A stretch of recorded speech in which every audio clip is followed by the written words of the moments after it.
A cry of fury shattered the deathly silence of the Athenian Areopagus, its echo rebounding from the majestic columns. The accuser, his face crimson with rage, lunged forward.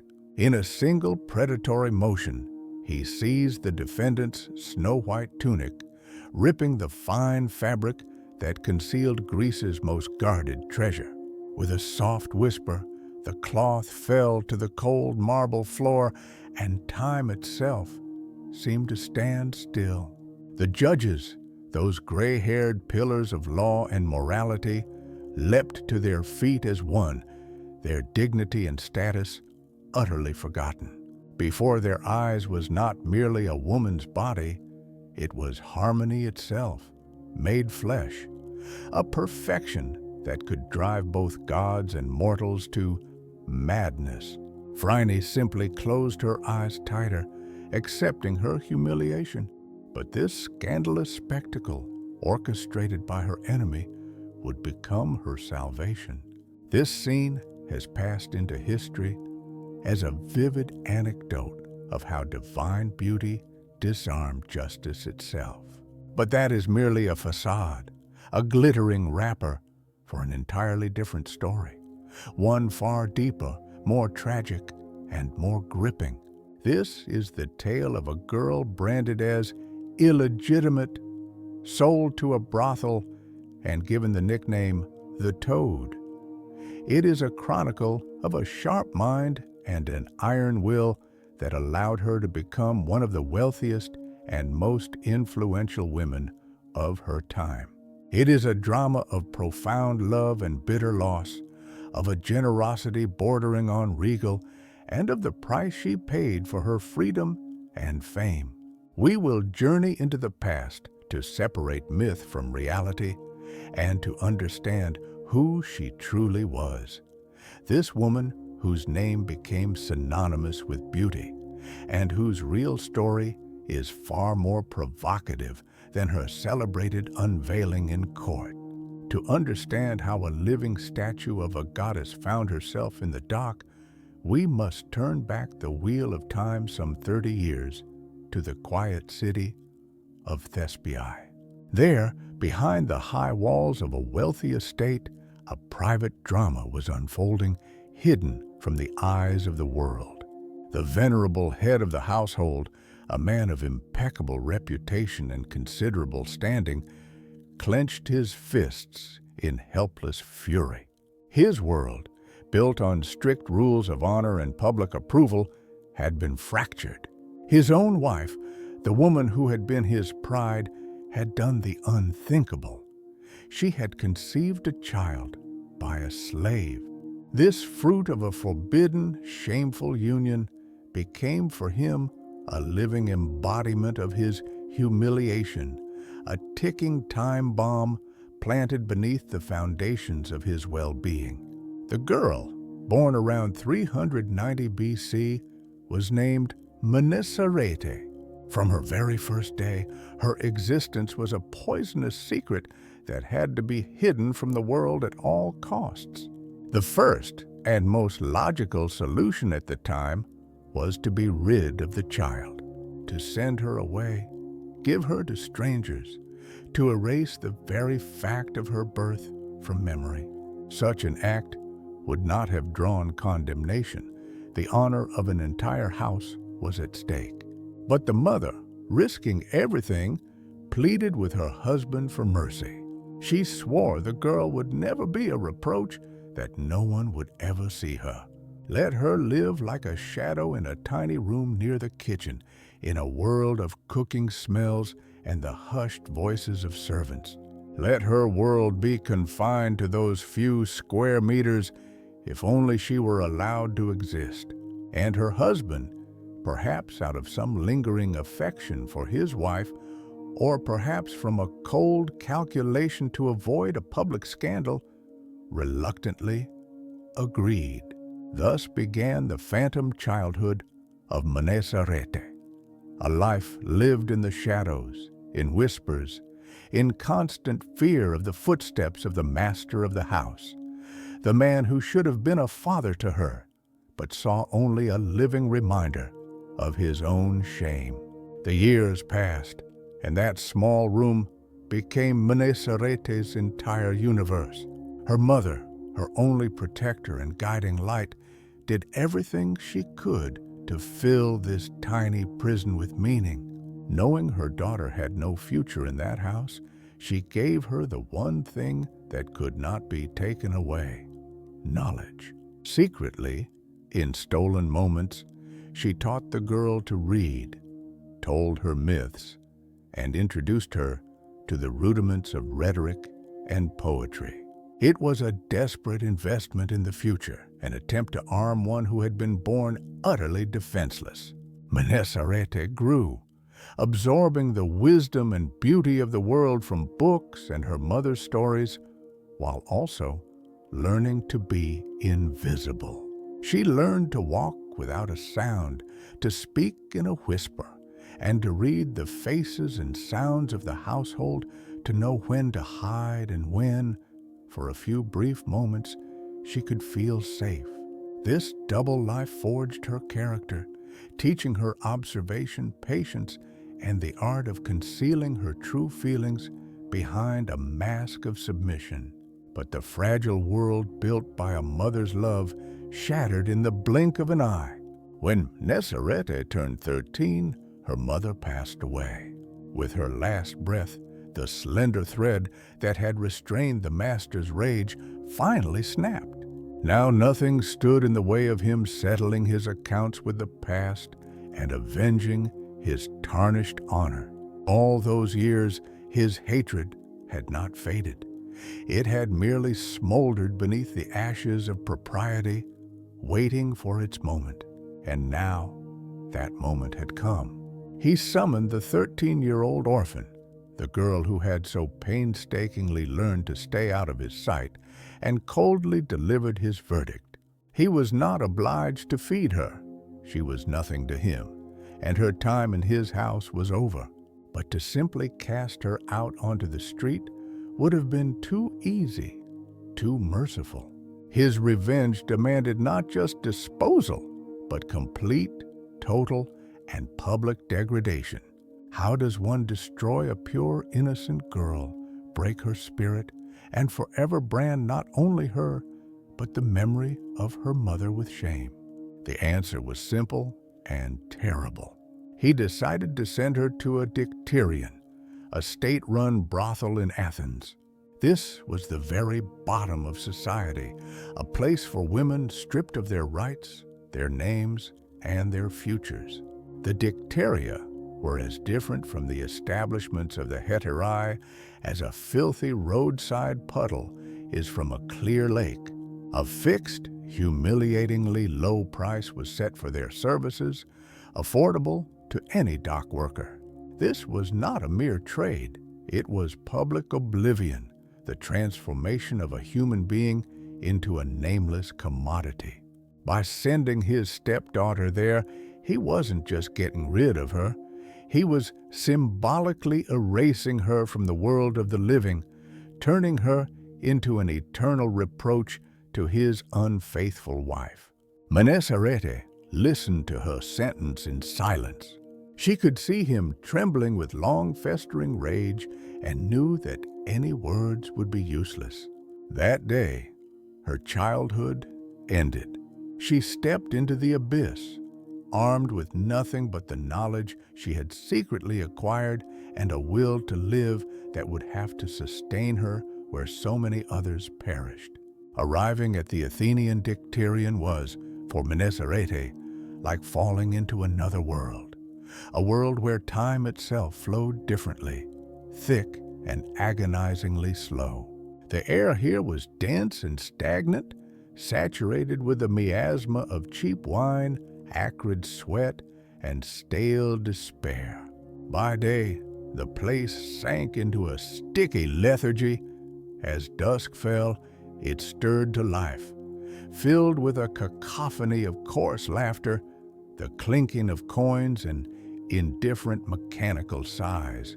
The fragile glass of her youth, spent in silence and seclusion, shattered against the hard edges of this new reality. There was no room here for books or poetry, not even a hint of human dignity. There were only bodies for sale, and the only currency of any value was beauty, and a very specific, canonical type of beauty at that. The inhabitants of this cesspool were a product of their time and of Athenian tastes. The fashion was for women who resembled porcelain statuettes, with fair, almost milky skin, shielded from the southern sun, and hair the color of ripe wheat. This was the ideal, the standard that all aspired to, and that was prized above all else. The girls of the Dicterion, despite the hardship of their station, fiercely guarded their fragile hierarchy, built upon their degree of conformity to this ideal. At the top of this pyramid was a reigning beauty, a cruel, world-weary girl whose power rested on the fleeting favor of clients and her talent for humiliating those weaker than her. And into this closed, venomous world stepped Mnesarete, a living dissonance, a violation of all their established rules. She was utterly different. Her skin had a warm olive hue, as if kissed by the sun, not in an open field, but in a shaded garden. And her hair, instead of lying in straight, fair strands, cascaded in unruly copper-red curls that seemed to catch fire in the dim light of the oil lamps. She was an exotic flower that had bloomed by chance in a filthy backyard, and her uniqueness was seen not as a virtue, but as a deformity, a challenge. The local queen surveyed her with a contemptuous gaze, her eyes sliding over the dusky skin and unusual hair, and delivered her verdict. A single word, tossed out with a poisonous smirk, sealed her new fate. She called her Phryne, which meant toad or frog. The nickname, alluding to her yellowish skin tone, stuck instantly, becoming her new name, her brand. It was an act of symbolic annihilation. The name Mnesarete, given to her by her mother, faded into oblivion, replaced by this ugly, humiliating moniker. Every time she was called Phryne, she was reminded that she was an outsider, flawed, a creature of a lower order. In those first months, she wore the name like a heavy chain, a symbol of her fall. But deep inside her, where her mother's lessons still resided, a quiet rebellion was brewing. She watched, she learned, and she waited. She saw how quickly the standard beauty of her peers faded, how their porcelain skin grew dull and their fair hair thinned from poor nourishment and lack of sunlight. Meanwhile, her own body, instead of breaking, began to change. The awkward angles of adolescence gave way to smooth, perfect lines. Her figure blossomed, acquiring that divine harmony and symmetry that the Greeks considered the highest expression of the beautiful. The patrons of the Dicterion, mostly unrefined men, also failed to notice her at first, preferring the familiar merchandise. But gradually, whispers of an unusual girl with the body of a goddess began to seep out beyond the grim walls of the establishment. In Athens, beauty was appreciated not only by aristocrats and philosophers. Even a simple artisan or merchant possessed an innate sense of the aesthetic. Soon, men began to come to Phryne not just for pleasure, but to gaze upon her as a work of art. Men accustomed to a uniform type of beauty suddenly saw in her something different, something alive, warm, and breathing with the energy of nature. In the firelight, her olive skin seemed cast from gold, and her red hair like tongues of flame. What had once been a source of ridicule became her greatest asset, her unique signature. Very soon, those who had laughed at the toad were put to shame. Phryne became a legend of the Athenian underworld. Her fame grew, and now it was not she who waited for clients, but they who lined up to earn her attention. She became the master of her situation, as much as was possible under the circumstances. She had realized the power contained within her body and had learned to command it. The people of Athens, the world's foremost connoisseurs of ideal proportions, now whispered in unison that a treasure was hidden in that sordid Dicterion, a girl whose figure could belong to Aphrodite herself, not to a mere mortal. The name Phryne, once a mark of shame, began to acquire new meaning.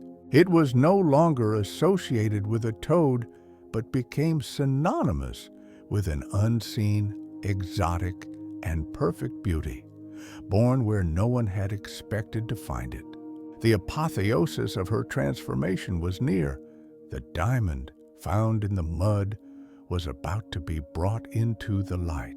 History does not record the name of the man who led Phryne out of the gloom of the Dicterion and into the bright light of Athenian life. Was he a far-sighted politician who saw in her not just a beautiful plaything, but a potential instrument of influence? Or perhaps a wealthy merchant, hopelessly in love, who wished to possess this treasure for himself alone? Or could it have been an artist or a sculptor who saw in her features the living embodiment of his creative ideal? We will never know for sure. But whoever this mysterious patron was, his act was not one of charity, but rather the most profitable investment of his life. He did not simply purchase a slave, he unleashed a force that would soon change the cultural and social landscape of Athens. For Phryne, the move from the Dicterion to a home of her own was not merely a change of address. It was like emerging from a dark, damp dungeon onto a sun-drenched mountain peak. Instead of the stench of sour wine and suppressed sobs, she was now surrounded by the fragrance of incense and flowers from her own garden. Instead of the creak of sagging beds and coarse shouts, she heard only the soft rustle of her own garments and the measured tones of the servants who now answered to her. This was not just the liberation of her body, but the resurrection of her spirit. For the first time in years, she could sleep without flinching at every sound. She could look at her reflection not with disgust, but with curiosity, studying the very beauty that had been both her curse and her salvation. She had gained what she had not even dared to dream of: personal space, security, and most importantly, time. Time she could devote to herself, to filling the monstrous gaps in her education left by her early tragedy. The memory of her mother and her secret lessons became Phryne's guiding star. Now she could and must make up for lost time. Beauty had opened the door to high society, but Phryne instinctively understood that beauty alone would not sustain her in this world for long. She had seen too many faded beauties cast aside as soon as the first touch of time marred their appearance. She needed something more, a foundation that would not wrinkle or dim with the years. And so she threw herself into her studies. In her mind, like seeds cast on fertile soil and finally watered, the knowledge planted by her mother began to sprout. She hired the best tutors, devoured scrolls, and studied philosophy, rhetoric, and history. It was said that she mastered at least 3 languages, allowing her to converse freely with guests from all over the Mediterranean. But her greatest passion was poetry. Phryne did not just read poems, she felt their rhythm, their music, and soon began to compose them herself. astonishing her enlightened guests with the subtlety of her imagery and the depth of her thought. It was at this moment that her final transformation occurred. She ceased to be merely a beautiful woman and became a Hetaira in the true elevated sense of the word. To grasp the scale of this change, one must clearly distinguish between two often confused concepts. In the Dicterion, she had been a porn, a thing, a body, for the satisfaction of primal needs. A Hetaira, whose name literally translates to companion or female friend, was an entirely different phenomenon. She was an intellectual, a companion, whose company was valued no less and often more than her physical intimacy. A Hetaira was the jewel of the symposium, the only woman admitted into the male circle for intelligent conversation. She was expected to hold her own in a discussion about politics with Pericles, philosophy with Plato, or art with Praxiteles. She was a reflection of her patron's status. The more intelligent, witty, and educated his Hetaira, the greater his prestige. Soon, Phryne acquired new nicknames that reflected her new status. Some called her the Thespian, a simple reminder of the city of her birth. But far more intriguing was another name her guests devised, she who brings tears. And this moniker had nothing to do with cruelty or cunning. On the contrary, it was born of her incredible gift, her sense of humor. Phryne possessed a wit so sharp, sparkling, and subtle that her jests, apt remarks, and amusing stories made even the most serious and powerful men laugh until they cried. Her home became a center of gravity for Athenian intellectuals, politicians, and artists, not only because the foremost beauty of Greece resided there, but because one could rest one's soul, enjoy brilliant conversation, and leave feeling uplifted. She knew how to transform the leaden weight of men's worries into a light cloud of laughter. This gift was valued no less than her beauty and was far rarer. The gold that now flowed into her house was payment not so much for her body, but for her company, for her mind, for her unique ability to be the perfect companion. Phryne had reached heights she could never have dreamed of.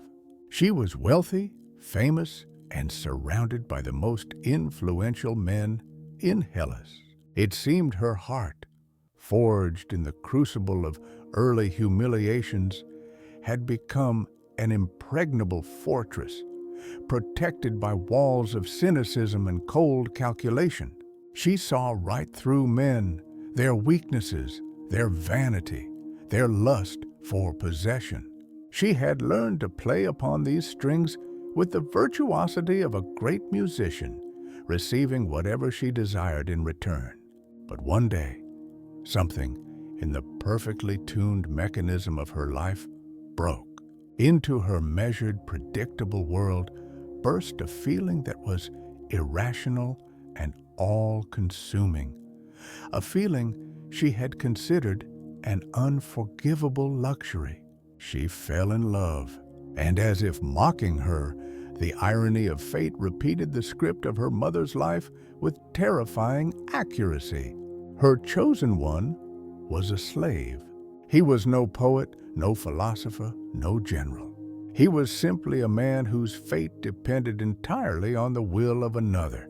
He belonged to a wealthy foreigner, perhaps a Roman or a Sicilian, who had come to Athens on business. What was it that Phryne, jaded by the company of geniuses and rulers, saw in this simple man? Perhaps in his eyes, she saw not a reflection of her divine beauty, but simply a woman. Maybe he was the only one who spoke to her without sycophancy or hidden desire, who valued her for her laughter, not her fame, or perhaps her soul. weary of intellectual games and complex, layered relationships, yearned for something simple, sincere, and real. Whatever the reason, the feeling overwhelmed her, making her cast all caution to the wind. But this love had an expiration date. The slave's master was soon to leave Athens and return to his homeland, and he would, of course, be taking his property with him. For Phryne, the thought of separation was unbearable. Accustomed to getting whatever she wanted, she now faced a situation where her money and influence were powerless. Her beloved was a thing, and the fate of that thing was in another's hands. She resolved to take a desperate step. Casting aside her pride, the most desired woman in Athens went to the foreigner herself. It was an unprecedented act, a violation of all the unwritten laws of her profession. It was not men who came to her with gifts. It was she who had come to beg. She offered the slave's master a deal she thought impossible to refuse. She was prepared to pay any price, to offer any amount of gold, if he would only grant her beloved his freedom. Let him name his sum, and she would pay it without haggling. She was certain that the glitter of her treasures would dazzle the foreigner and compel him to agree. But she had miscalculated. The foreigner had likely heard of the legendary Phryne and her fabulous fees. He realized he held a unique opportunity to obtain what many kings and tyrants could not. Gold did not interest him. He had enough of his own. He demanded something else. As payment for the slave's freedom, he demanded a night with Phryne herself. It was a sophisticated and humiliating bargain. He did not merely want to possess her body, he wanted to revel in the very fact of her submission. He wanted the woman who chose her own men to come to him not of her own free will, but under duress, paying with herself for the happiness of another. For Phryne, this was a blow to her pride, a return to the days when she was nothing but a commodity. But love proved stronger than pride, she agreed. That night must have been one of the hardest of her life. But in the morning, as the first rays of sun touched the rooftops of Athens, her reward awaited her. There, at the gates of her house, stood the man she loved, no longer a slave, but a free man. In that moment, Phryne was probably truly happy. She had won. She had managed to wrest her beloved from the hands of fate, paying for it with the only currency she had, herself. It seemed a cloudless future lay ahead, but the cruel fate that haunted her family had not yet finished its game. Her happiness was short-lived, a brief respite before a new tragedy. Just a year later, her beloved passed away. And then the terrible truth was revealed, explaining why his master had so easily agreed to the deal. The slave had been terminally ill. The foreigner had simply made a profitable sale of damaged goods, receiving in return a priceless night with a legend and ridding himself of the burden of a dying servant. Phryne was alone again, with a broken heart and the bitter knowledge that even the greatest love in the world is sometimes paid for with counterfeit coin. This personal drama seemed only to have honed her craft and strengthened the armor around her heart. Having survived a great love and a bitter loss, Phryne finally understood that she could rely only on herself, on her mind, and on her reputation.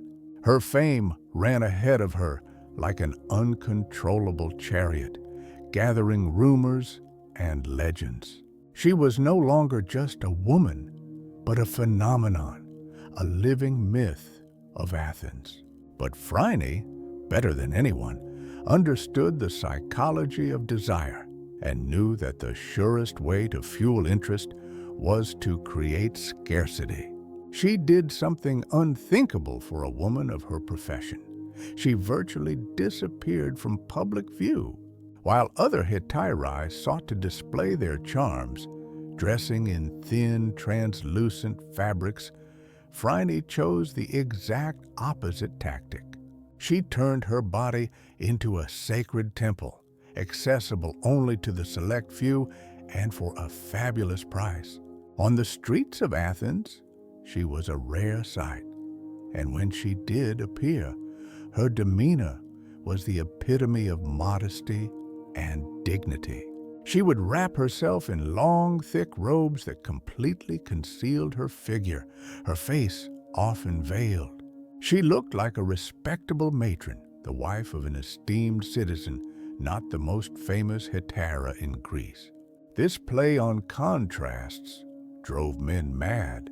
They saw before them a riddle, an impregnable fortress, and the thought of what lay hidden beneath those modest robes fired their imaginations to the limit. Phryne never even visited the public baths, preferring her own private bathing chamber. Thus, no one outside her inner circle could boast of having seen her unclothed. The veil of mystery she wove around herself proved far more seductive than any overt display of nudity. This strategy yielded phenomenal results. Henceforth, men did not simply desire her, they were utterly obsessed with her. Her name became a password, a key to an exclusive world. And then one day, a man whose name was already a legend knocked at her door, the great sculptor Praxiteles. He was a genius, a reformer, an artist in search of new forms to express the divine. And in Phryne, he saw not just a beautiful model, but the perfect vessel for his vision. He came to her with a request that was at once the greatest of honors and an enormous risk. He wanted her to pose for his new statue, a statue of the goddess of love, Aphrodite. It was a plan of unprecedented audacity. Before Praxiteles, Greek masters had depicted goddesses clothed. The nude female form was taboo in monumental art. But Praxiteles decided to challenge tradition and create an image of the goddess in all her dazzling primordial nudity. Phryne agreed.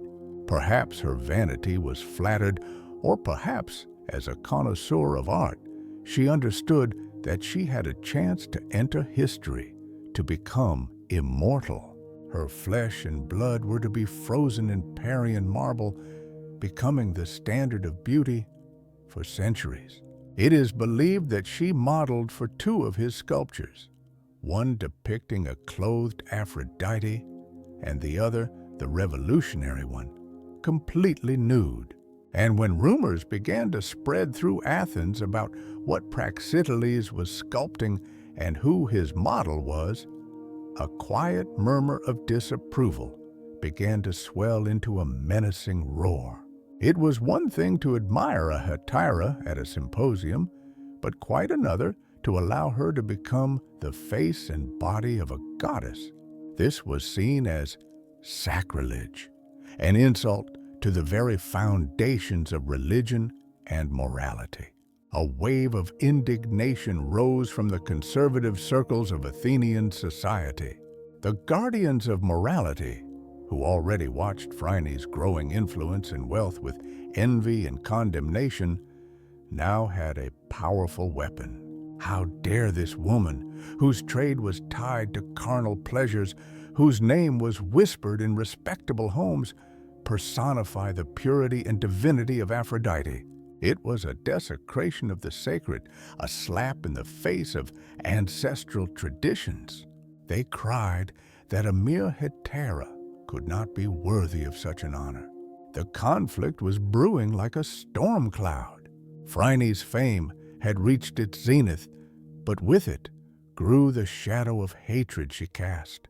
And in that shadow, a man was already lurking, for whom public outrage was but a convenient pretext to settle a personal score. Vengeance was seeking a reason, and a reason had been found. The epicenter of this storm was a man named Euthias. He was neither a zealous defender of morality nor a devout servant of the gods. His motives were far more terrestrial and venomous. Euthias belonged to that class of wealthy Athenians who believed that money could buy anything, including the affections and favor of others. He was one of those who had sought entry into Phryne's exclusive circle only to be refused. The reasons could have been many. Perhaps he was too coarse, too dull, or simply unpleasant to her. Phryne, having reached a position where she could afford the luxury of choice, received only those whom she herself deemed worthy of her company. For Euthias, whose ego was inflated to incredible proportions, this rejection was a public slap in the face, a humiliation he could neither forget nor forgive. His passion instantly curdled into a fierce, incinerating hatred. He vowed to take revenge and destroy the one who had dared to spurn him. And the scandal surrounding the statue of Aphrodite was a gift from the gods for him. He was given the chance to cloak his personal vengeance in the noble robes of a fight for public morals. Euthias cast himself as the accuser, the voice of the outraged people. He began to proclaim everywhere that Phryne had not merely posed for a sacrilegious statue. He went further, leveling against her one of the most terrible accusations imaginable in Athens, the charge of impiety, of asabeia. This was not just slander, it was a deadly legal maneuver. The penalty for such a crime was either execution or exile, with the confiscation of all property. Euthias went before the Areopagus, the highest court in Athens, with a formal indictment. He claimed that Phryne had established a cult of herself in the city, that she was worshipped as if she were a goddess herself. He cited her ritualistic secrecy and her inaccessibility, which, he argued, were nothing more than an attempt to create an aura of divinity around her. The accusation was cunning and extremely dangerous. It struck at the very heart of the Greek worldview, where the boundary between human and God was sacred and inviolable. Euthias played on the fears and prejudices of the crowd, on the envy of Phryne's success, on the resentment of her conspicuous wealth. He cried that Athens could not tolerate such a thing, that if they allowed a Hetaira to portray a goddess today, then tomorrow the common people would cease to honor the true Olympians. His fiery speeches found an audience. The case was brought to trial, and dark clouds gathered over Phryne's head. Defending her in this perilous case was one of the greatest orators of the time, Hyperides. He was not only her friend, but, according to rumor, also one of her longtime lovers. He faced a nearly impossible task: to refute accusations that were based not on facts, but on emotions, conjecture, and public opinion. And so, the day of the trial arrived. Phryne appeared before the Areopagus, the assembly of the most respected citizens of Athens. She stood before them, her head bowed, wrapped in her modest robes, the very picture of submission and humility. The atmosphere in the chamber was electric. Hyperides delivered his defense, but his logical and well-reasoned arguments seemed to drown in a wall of prejudice. The judges were hostile. They saw before them not a victim of slander, but a symbol of moral decay, a woman who had challenged their world. Euthias, sensing his victory, gloated. At one point, when the scales of justice seemed to have tipped decisively against Phryne, he could no longer contain himself. In a fit of rage, Wanting to utterly humiliate his victim before the judges, he rushed towards her. This was the moment we saw at the very beginning. With a cry of, "Behold your goddess!" he tore at her tunic. The fabric fell to her feet with a whisper, and in the deafening silence that followed, a miracle occurred. Before the stunned judges was revealed something they had previously only seen in the marble statues in the temples. It was not just a beautiful body. It was absolute, mathematically precise harmony, a symphony of lines and proportions, a perfection that took the breath away. In that instant, all legal arguments, all accusations of impiety and moral depravity lost their meaning. The judges scrambled to their feet, their stern faces expressing not lust, but the sacred awe one feels at a divine revelation. Before them was the living embodiment of Kalokagathia, the ancient principle of the unity of beauty and goodness. And in that moment, Euthias knew he had lost. The weapon he had intended to use to destroy Phryne had turned against him, bringing her a triumphant salvation. Beauty did not just impress the judges, it saved Phryne. What happened in the Areopagus was not merely an acquittal delivered under the influence of the moment. It was an act deeply rooted in the very heart of the Hellenic worldview. The Greeks fervently believed that a flawed spirit could not inhabit a perfect vessel. The gods would not waste their divine clay to create a container for corruption.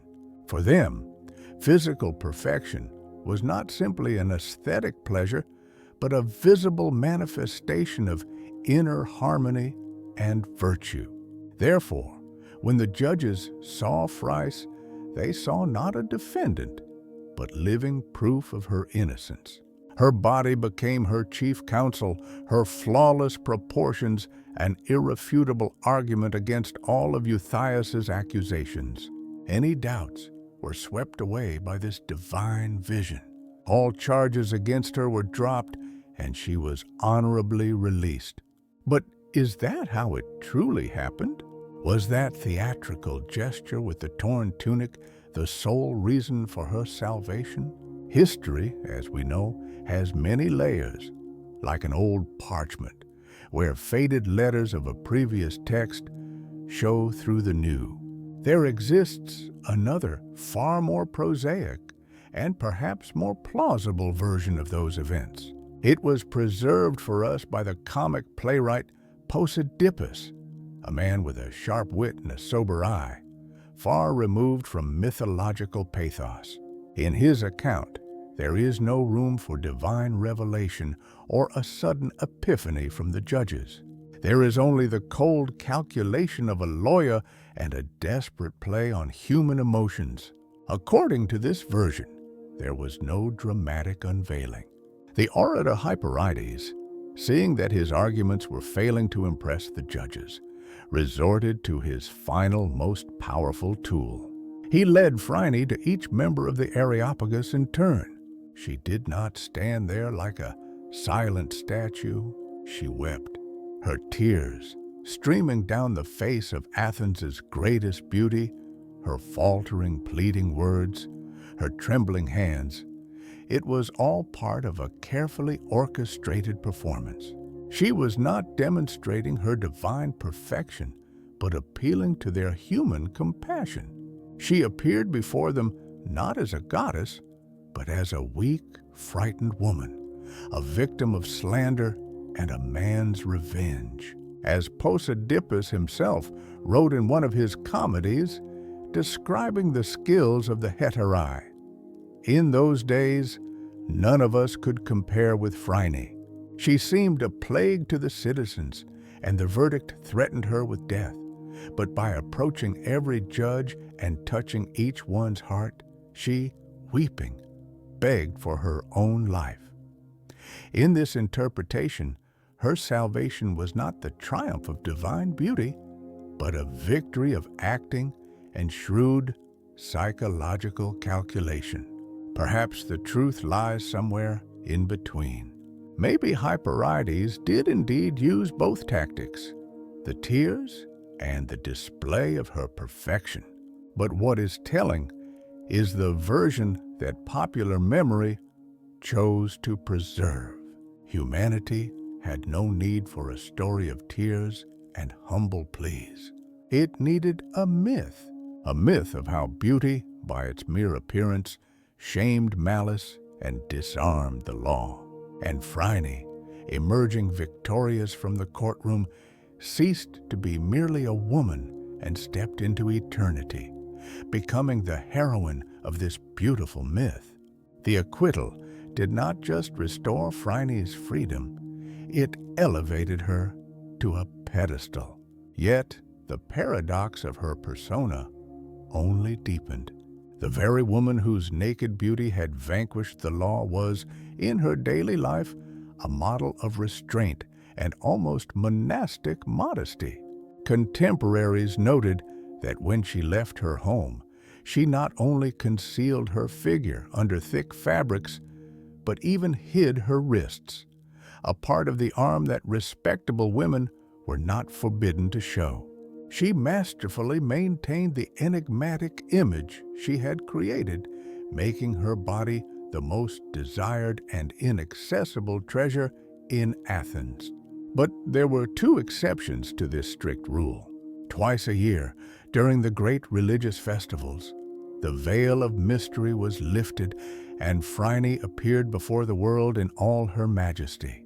This happened during the Eleusinian and Poseidonian mysteries, sacred rituals to which only the initiated had access. These festivals were not mere public celebrations, but profound spiritual experiences, symbolizing the cycles of life, decay, and rebirth. And Phryne, a Hetaira, a woman of questionable repute from a strictly moral standpoint, was among the initiated.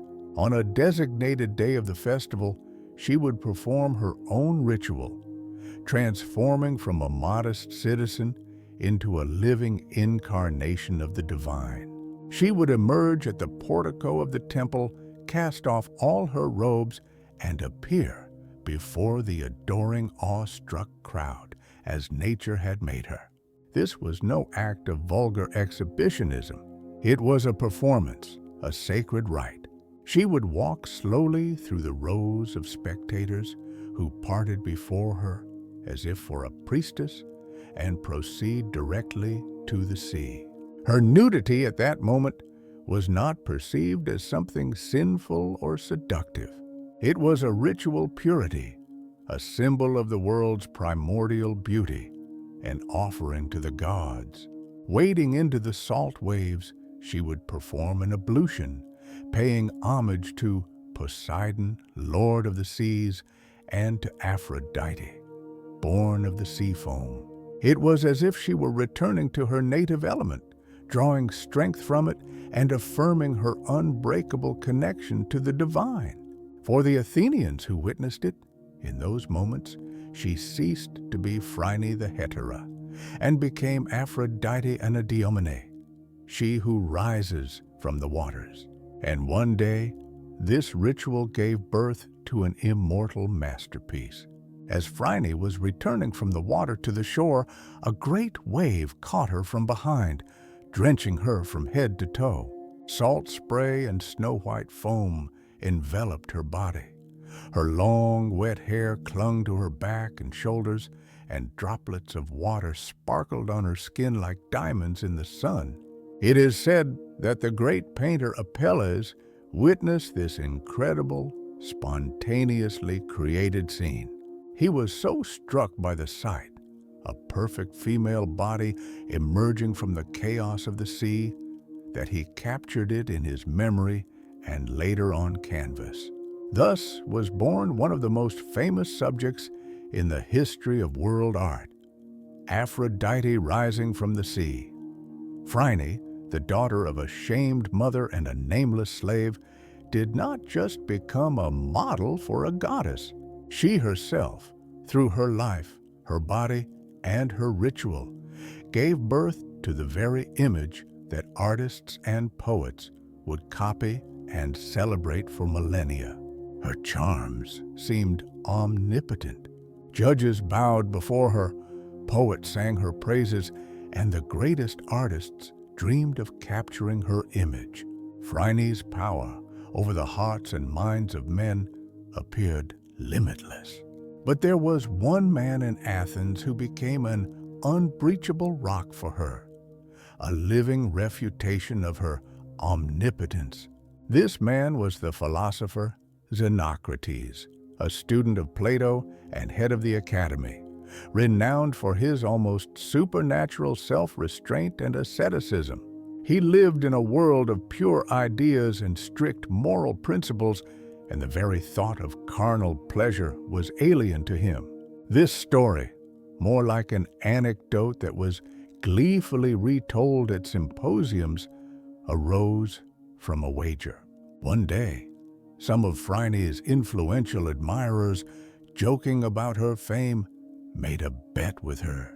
They claimed that even her magic would be powerless against the stony virtue of Xenocrates. The stakes were high, and Phryne, whether out of a competitive spirit or a desire to prove that no fortress was impregnable to her, accepted the challenge. Under some plausible pretext, she arrived at the philosopher's house late in the evening and asked to stay the night, claiming she was lost. Xenocrates, abiding by the laws of hospitality, could not refuse her. He allowed her to lie beside him on his single cot and imperturbably fell asleep. Phryne deployed her entire arsenal of charm, all the tricks and wiles she had honed over the years. She tried to awaken in him at least a spark of desire, a shadow of interest. But it was all in vain. The philosopher remained utterly cold and still, like the Parian marble statue that Praxiteles had once sculpted of her. The next morning, upon leaving his house, Phryne admitted her defeat in the wager with unconcealed irritation. She declared that she had been trying to arouse feelings not in a living man, but in a statue. The quip instantly went viral, spreading throughout Athens. This little story reveals the essence of Phryne. She knew not only how to win, but also how to lose with flair, turning her own failure into a witty remark that only added to the charm of her already vibrant legend. She showed that even goddesses have their limits, and this made her seem all the more human and real in the eyes of the people. Could her appearance alone, even if honed to divine perfection, have secured her such a firm position and colossal fortune? Time is relentless, and even the most ideal beauty eventually yields to its pressure. Phryne remained at the pinnacle of Athenian society for decades, even as a mature woman, which puzzled many. But those who were admitted to her inner circle knew the truth. She was valued for more than what pleased the eye. She possessed another, far rarer and more precious talent, one that only grew more valuable with the years. Phryne knew how to keep a secret.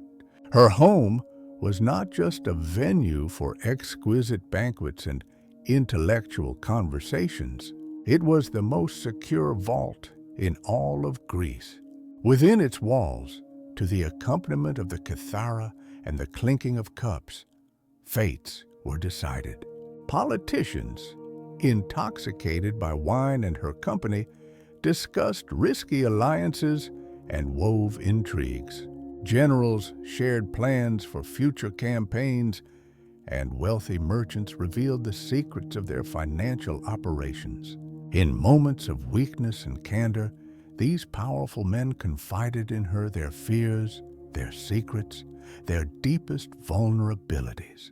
Any one of those words, if it were to get out, could have sparked a massive scandal, ruined a reputation, or even cost someone their life. But not a single scandal ever left the walls of her home. Not a single piece of gossip ever crossed her threshold. Phryne had built a reputation for absolute confidentiality. She was the living embodiment of discretion. The men who came to her paid not so much for her caresses or her wit, but for this unshakable guarantee of security. Her fabulously high fee was not a whim, but a kind of insurance premium. By paying her, they were buying her silence, her loyalty, her professionalism. In a world where half the population would betray you for a handful of drachmas, her reliability was the hardest currency. It was this, not the ideal proportions of her figure, that formed the foundation of her empire. Beauty attracted clients, but it was her reputation that made them return again and again, year after year. She had turned her ability to keep secrets into her main asset, a commodity that does not spoil with time, but only appreciates in value. She was more than a Hetaira. She was a banker of human souls, a keeper of secrets whose word was valued more than gold. And therein lay her true genius, which allowed the girl nicknamed the Toad to become one of the most influential figures of her time. In her later years, when the gleam of her legendary beauty had mellowed into the majestic glow of wisdom and experience, Phryne possessed a fortune that could rival the treasury of a small kingdom. She was not just wealthy, she was a financial power to be reckoned with. And it was during this period of her life that an episode occurred which most vividly demonstrates the scale of her ambitions and how she saw herself on the stage of history. This is a story about her and a man whose name shook the world, Alexander the Great.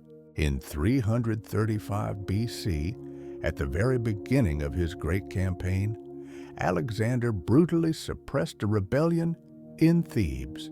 As a warning to the other Greek city-states, he ordered the ancient city to be razed to the ground, leaving only the house of the poet Pindar untouched.